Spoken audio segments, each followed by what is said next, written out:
Selamat sore pemirsa, saya ingin membahas kasus Nikita Mirzani. Jadi hari ini, hari Senin tanggal 3 Maret 2025, Nikita Mirzani bersama Ismail, asistennya, sedianya jadwalnya hari ini diperiksa oleh penyidik Polda Metro Jaya sebagai tersangka atas dugaan tindak pidana pemerasan dan tindak pidana pencucian uang. Namun, apakah Nikita Mirzani hari ini datang? Saya membaca beberapa berita online, Nikita Mirzani belum kelihatan muncul di Polda Metro Jaya. Jadi, sepertinya Nikita Mirzani ini tidak hadir diperiksa sebagai tersangka hari ini, Senin 3 Maret 2025. Nah, bagaimana kalau benar-benar Nikita Mirzani tidak hadir hari ini, Senin 3 Maret 2025 sebagai tersangka? Kita harus lihat dulu. Pemeriksaan hari ini itu pemeriksaan yang keberapa? Berdasarkan informasi dari berita yang saya baca, pemeriksaan hari ini 3 Maret 2025 ini pemeriksaan yang kedua. Jadi panggilan yang kedua.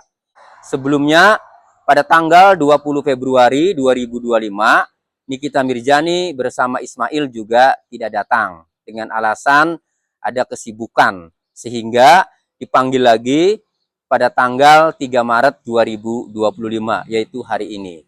Nah, jika hari ini tanggal 3 Maret 2025 tidak datang lagi, berarti sudah panggilan kedua. Nikita Mirzani bersama IM selaku tersangka tidak memenuhi panggilan penyidik. Bagaimana konsekuensi hukumnya jika tersangka yang sudah dipanggil dua kali kemudian tidak hadir? Mengenai tersangka yang sudah dua kali dipanggil tidak hadir, itu diatur di dalam pasal 112 KUHP. Saya bacakan bunyi pasalnya. Ayat 1.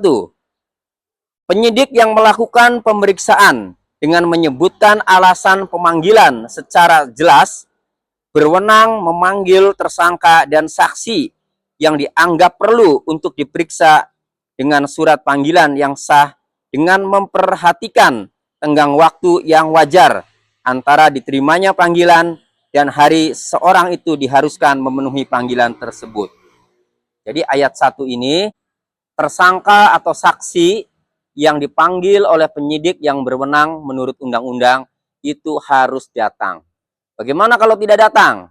Nah, kalau tidak datang, itu diatur di ayat 2-nya, yaitu ayat 2.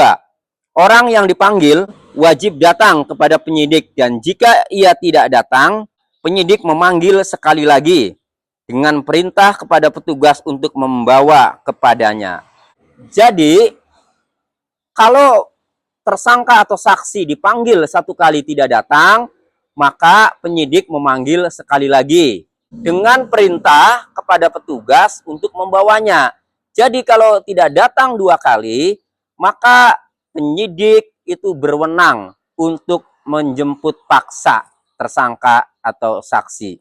Dalam kasus ini, karena Nikita Mirzani sudah tidak datang dua kali panggilan, dua kali pemeriksaan, maka penyidik berwenang untuk melakukan penjemputan paksa atau membawa paksa tersangka Nikita Mirzani bersama Ismail untuk dibawa ke Polda Metro Jaya untuk dilakukan pemeriksaan.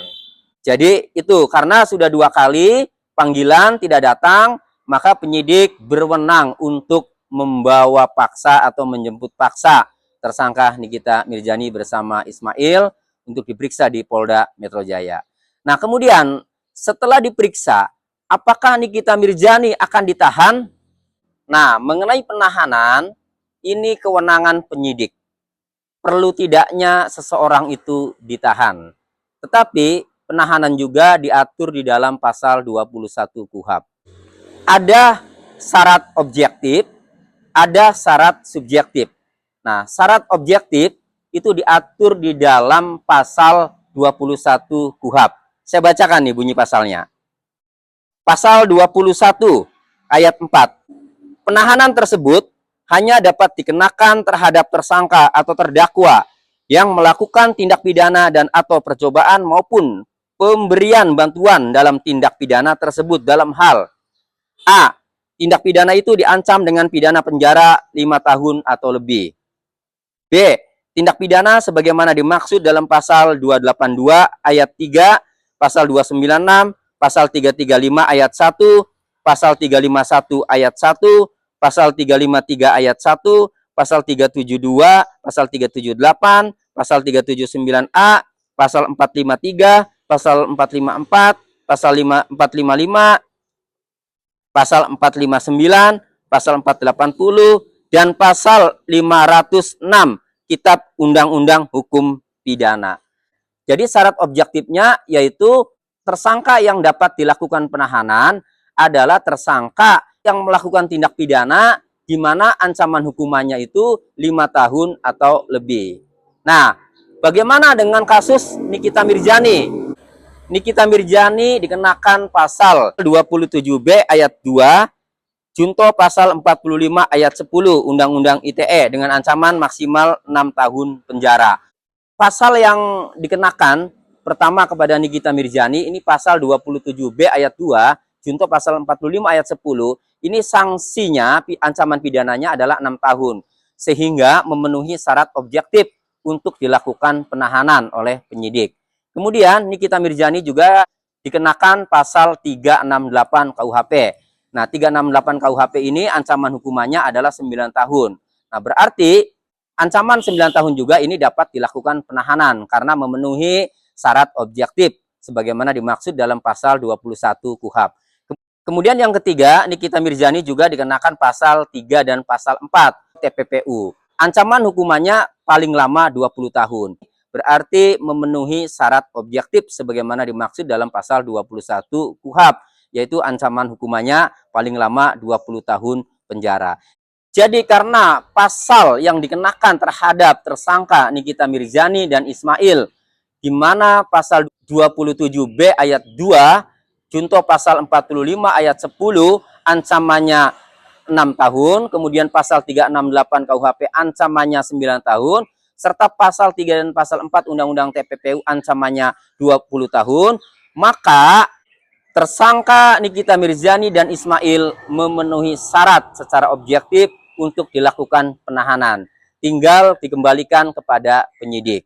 Nah, penyidik biasanya dalam melakukan penahanan, pertimbangannya itu selain harus memenuhi syarat objektif, juga harus memenuhi syarat subjektif. Apa itu syarat subjektif? Syarat subjektif adalah pentingnya, urgensinya dilakukan penahanan agar satu, tersangka tidak melarikan diri. Kedua, tersangka tidak menghilangkan barang bukti. Dan tersangka tidak mengulangi perbuatannya lagi. Nah, untuk mempertimbangkan syarat subjektif ini, penyidik melihat perilaku tersangka. Apakah tersangka Nikita Mirzani dan Ismail, apakah ada potensi, satu, melarikan diri, kemudian yang kedua, menghilangkan barang bukti, kemudian yang ketiga, melakukan perbuatannya lagi. Kalau penyidik menilai dua tersangka ini ada potensi untuk melarikan diri, ada potensi untuk menghilangkan barang bukti, atau ada potensi untuk melakukan perbuatannya lagi, yaitu melakukan tindak pidana pemerasan lagi, maka penyidik pasti mempertimbangkan bahwa syarat subjektifnya juga terpenuhi, sehingga tersangka Nikita Mirzani dan Ismail itu layak untuk dilakukan penahanan. Kembali kepada penyidik. Namun, biasanya kalau melihat pengalaman-pengalaman yang sudah terjadi, kalau tersangka sudah 2 kali panggilan mangkir atau tidak datang, sampai kemudian dijemput paksa, sampai dibawa paksa, maka biasanya tersangka itu setelah diperiksa sebagai tersangka pasti dilakukan penahanan. Biasanya seperti itu. Karena dengan tidak hadirnya sampai 2 kali tersangka untuk diperiksa oleh penyidik, maka itu menandakan bahwa tersangka itu tidak kooperatif. Kecurigaan penyidik bahwa tersangka itu kemudian melarikan diri, menghilangkan barang bukti, atau mengulangi perbuatannya lagi, itu akhirnya menjadi kekhawatiran penyidik. Sehingga kemudian penyidik memutuskan untuk dilakukan penahanan terhadap tersangka. Dalam hal ini Nikita Mirzani dan Ismail. Tapi itu hanya pendapat saya ya. Kembali lagi kepada keputusan penyidik. Perlu tidak Nikita Mirzani dilakukan penahanan. Dan kepada teman-teman yang nonton video ini atau netizen juga bisa memberikan pendapat. Perlu tidak Nikita Mirzani dilakukan penahanan setelah 2 kali tidak hadir dalam pemeriksaan sebagai tersangka? Silakan jawab di kolom komentar. Demikian, semoga bermanfaat.